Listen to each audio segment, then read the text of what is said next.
A B C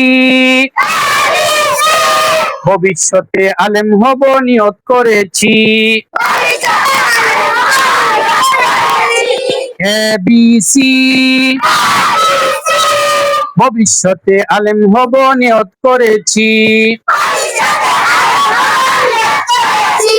D E F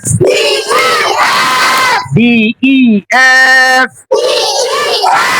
পড়ালেখা আর কখনো দিব না তো গ্যাপ। পড়ালেখা আর কখনো দিব না তো গ্যাপ। ডি ই এফ পড়ালেখা আর কখনো দিব না তো গ্যাপ। পড়ালেখা আর কখনো দিব না তো গ্যাপ।